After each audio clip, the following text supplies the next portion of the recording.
কাজ করছে। দেখি সুপারি গাছগুলো তো আপাতত ঠিকই আছে।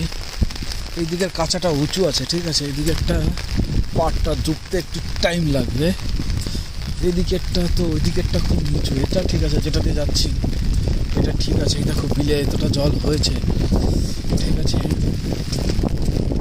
সুপারি গাছগুলো ঠিক আছে আপাতত। সো এই কাঁচাটা একটু ডাউন আছে, ইয়ার তোমরা দেখতেই পাচ্ছ। ডুবে গেলে আমার সব মাছ বেরিয়ে যাবে।